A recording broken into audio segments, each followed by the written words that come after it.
Good morning from our Disney Princess Sophia II. Good morning, guys. So, this is my morning routine. Pagkagising ko ng umaga, ayan, na naman, naglilinis na naman tayo ng bigas para sa ating masarap na chicken arroz caldo located at Poblacion 8, Midsayap, Cotabato, beside Community Hospital. So, ayan guys, niluto ko na yan dyan. Pero bago yan, naligo muna ako. Tapos, ayan, nakaluto na rin ako ng fried chicken. Tsaka may pastil din kami. Siyempre, nagugutom yung ating Disney princess. Kaya kain muna tayo ng fried chicken at halang-halang. Naluto ni Daddy. At siyempre, di mawawala ang ating mahiwagang saging! Oh my goodness! Ang ating pinakamasarap na saging na maruya.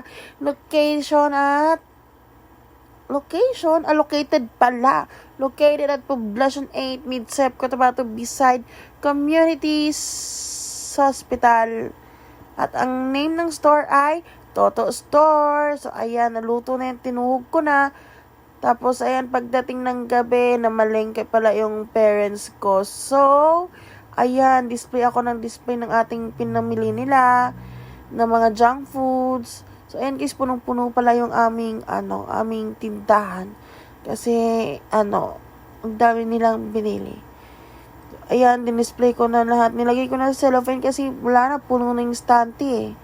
Ayan, nandyan na yan ang nakalagay yung ibang junk foods. So, ayan, marami tayong kape dyan at saka gatas, Milo, pili lang kayo. Meron din tayong mga junk foods, pili lang. Tapos, may mga shampoo at cream silk din tayo dito. Very affordable lang.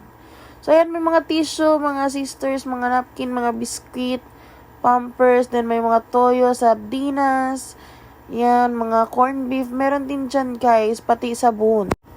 At syempre, di mawawala ang ating skincare routine. Every gabi yan, nagsi-skincare tayo. So, ayan, nag-cleanser na naman yung ating Disney Princess Sophia II. Haggard na strike. Sige, pahid ka lang ng pahid. So, ayan, nag-rejuve na ako. Tapos, maya-maya, tulog na ako. Good night, guys. Thank you for watching my videos. Thank you so much. Ayan, nag-makeup pa eh. Good night.